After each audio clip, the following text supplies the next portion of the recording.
Baik, Assalamualaikum warahmatullahi wabarakatuh. Saya Agung Recia dari Fakultas Keguruan dan Ilmu Pendidikan, Prodi Pendidikan Pancasila dan Kewarganegaraan dengan nomor induk A321240773.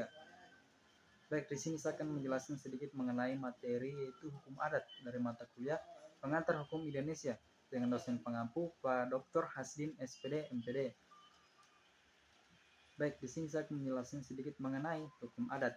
Hukum adat merupakan sistem hukum yang berkembang dalam masyarakat Indonesia dan masih berperan dalam kehidupan sosial.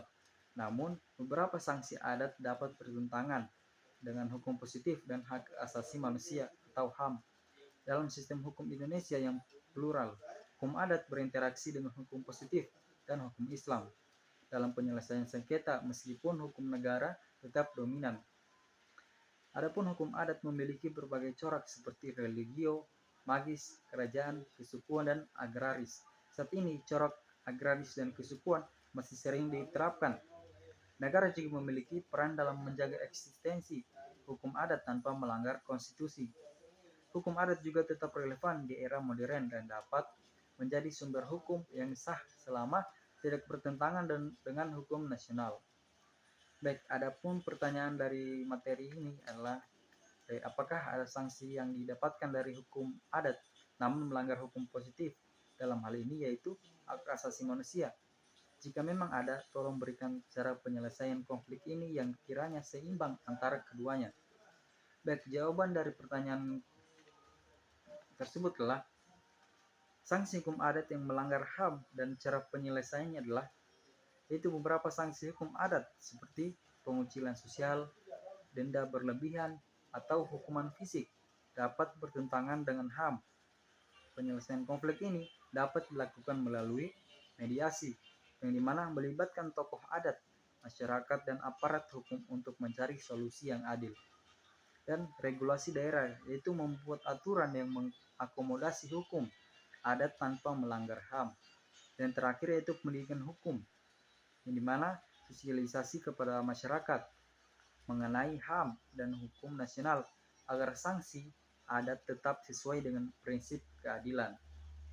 Yang kedua, pertanyaan yang kedua itu dalam konteks pluralisme hukum di Indonesia, bagaimana interaksi antara hukum adat, hukum positif, dan hukum Islam dalam penyelesaian sengketa masyarakat, serta sejauh mana hukum mampu mempertahankan otoritasnya di tengah dominasi sistem hukum negara yang lebih terstruktur dan berkodifikasi.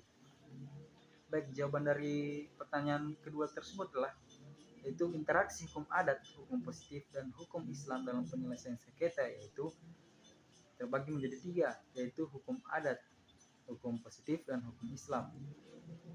Pertama itu hukum adat, yang dimana yaitu berlaku di komunitas adat dan digunakan dalam penyelesaian konflik berbasis tradisi.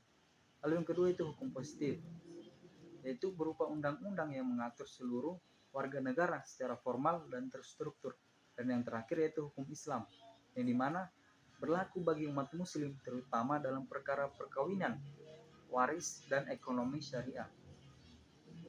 Lalu lanjut ke pertanyaan yang ketiga yaitu berikan penjelasan satu persatu dari pengertian corak-corak hukum adat Indonesia dan corak apa yang paling efisien digunakan di Indonesia saat ini.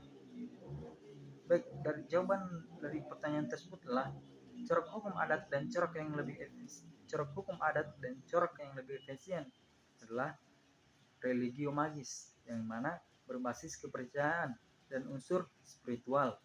Kemudian itu kerajaan, yang dimana dipengaruhi sistem monarki dan aturan kerajaan. Lalu itu kesukuan, yang dimana berbasis pada adat istiadat masing-masing suku. Dan yang terakhir itu agraris, yang mana kita berfokus pada kepemilikan tanah dan pertanian. Yang mana corak agraris dan kesukuan masih menjadi yang paling efisien, terutama dalam penyelesaian konflik kepemilikan tanah dan pengelolaan sumber daya alam berbasis adat. Kita lanjut ke pertanyaan yang keempat yaitu bagaimana peran negara dalam memastikan bahwa hukum adat tetap dihormati, tetapi tidak bertentangan dengan konstitusi dan hukum nasional. Baik, jawaban dari pertanyaan tersebut adalah Negara memiliki peran dalam mengakui dan mengawasi hukum adat dengan pengakuan dalam konstitusi pasal 18B Undang-Undang Dasar 1945 yang menghormati keberadaan hukum adat. Lalu peraturan daerah atau Perda untuk mengatur penerapan hukum adat agar selaras dengan hukum nasional. Dan yang terakhir yaitu pengawasan oleh lembaga negara seperti Mahkamah Konstitusi untuk memastikan hukum adat tidak bertentangan dengan HAM dan konstitusi. Baik, kita masuk pertanyaan selanjutnya yaitu apakah hukum adat dapat dijadikan sumber hukum yang sah di Indonesia? Mengingat adanya perbedaan dalam penerapannya di berbagai daerah. Baik, jawaban dari pertanyaan tersebut adalah hukum adat dapat menjadi sumber hukum yang sah di Indonesia jika tidak bertentangan dengan hukum nasional dan prinsip HAM. Lalu diakui dalam sistem peradilan seperti hukum waris dan tanah adat. Dan terakhir yaitu masih berlaku dalam kehidupan masyarakat dan memiliki legitimasi sosial. Selanjutnya itu pertanyaan yang keenam yaitu apakah hukum adat masih relevan dalam masyarakat modern yang semakin kompleks saat ini?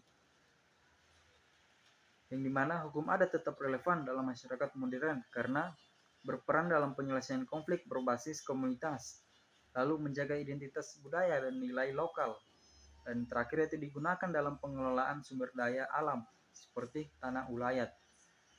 Namun hukum adat perlu menyesuaikan diri dengan perkembangan zaman agar tetap harmonis dengan hukum nasional dan tidak melanggar prinsip-prinsip HAM. Baik, mungkin itu saja dari saya. Mohon maaf jika ada salah kata dari saya. Saya akhiri wabillahi taufiq wal hidayah. Wassalamualaikum warahmatullahi wabarakatuh.